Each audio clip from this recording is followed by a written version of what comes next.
अक्सर यह सवाल पूछा जाता है कि अधिकतर विदेशी लोग श्री कृष्ण के ही भक्त क्यों होते हैं, श्री राम भगवान या अन्य किसी भगवान के क्यों नहीं।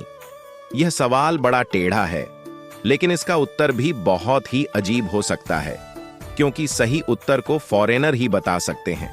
फिर भी कुछ सरल उत्तर तो दिए ही जा सकते हैं। विदेश जैसे America, Britain, Canada, Australia, France और रशिया के लोगों की भारतीय धर्म में ज्यादा रुचि है।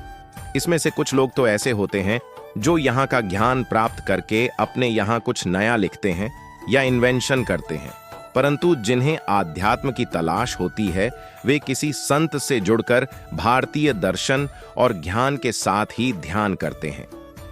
अब यदि संत कृष्ण का भक्त है तो वे भी कृष्ण को जानते हैं और उसी की भक्ति करते हैं, और यदि संत राम के भक्त हैं तो वे भी श्री राम के भक्त बनकर उनका भजन करते हैं। कारण एक, कोई भी विदेशी व्यक्ति सीधे तौर पर राम, कृष्ण या अन्य किसी भगवान से नहीं जुड़ता है। उसे तो सबसे पहले भारत के संत ही प्रभावित करते हैं। अब देखिए, ओशो रजनीश के पास जितने भी विदेशी शिष्य बने वे जरूरी नहीं कि कृष्ण या राम के भक्त हों। सत्यसानी बाबा के विदेशी भक्त साईं में भरोसा करते हैं। इसी तरह मां अमृतानंदमयी के शिष्य शिव और माता के भक्त हैं। दक्षिण भारत के अधिकतर संतों के विदेशी शिष्य शिव से जुड़े हुए हैं। भारत में साधुओं के लगभग 13 अखाड़े हैं। अधिकतर शैव अखाड़ों के आराध्य देव शिव हैं, और इस अखाड़े में दीक्षा लेने वाले सभी विदेशी शिव के भक्त हैं। इसी तरह वैष्णव अखाड़े के विदेशी शिष्य राम और कृष्ण दोनों को ही मानते हैं।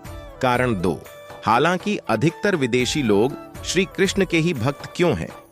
इसका कारण है कि विदेशों में श्री कृष्ण से जुड़े आंदोलन ज्यादा चले थे। ज्यादातर संतों ने विदेश जाकर श्री कृष्ण की गीता पर ज्यादा प्रवचन दिए हैं, क्योंकि श्री राम ने तो कोई गीता कही नहीं। गीता भी एक कारण रही श्री कृष्ण को प्रचारित करने में। राम कथा कहने और समझने में समय लगता है, परंतु गीता को कहने और समझने में समय नहीं लगता। आजकल के मनुष्य के पास समय कहाँ है? दूसरा सबसे बड़ा कारण रहा इस्कॉन। दुनिया में कृष्ण भक्ति का सबसे बड़ा आंदोलन और संगठन है international society for Krishna consciousness, अर्थात इस्कॉन। इनका सबसे बड़ा मंत्र है हरे राम राम राम हरे हरे, हरे कृष्ण कृष्ण कृष्ण हरे हरे।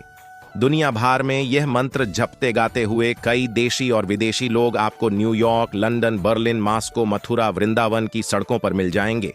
इस आंदोलन की शुरुआत श्री मूर्ति श्री अभय चरणारविंद भक्ति वेदांत स्वामी प्रभुपाद जी ने की थी। अब यह आंदोलन नहीं रहा, बल्कि एक बहुत बड़ा कृष्ण समाज बन गया है। वृंदावन में ही इस्कॉन का सबसे बड़ा और सुंदर मंदिर है, जहां पर विश्व भर में इस्कॉन से जुड़े लोग एकत्रित होते हैं और कृष्ण जन्मोत्सव मनाते हैं। श्री कृष्ण के व्यक्तित्व ही ऐसा है जो स्वतः ही लोगों को आकर्षित करता है। राम और कृष्ण में सबसे बड़ा जो फर्क है वह व्यक्तित्व का और गीता उपदेश का है। राम का अवतार एक पूर्ण अवतार नहीं माना जाता है, क्योंकि उनको 14 कलाएं झांक थीं। श्री कृष्ण 16 की 16 कलाओं में पारंगत थे।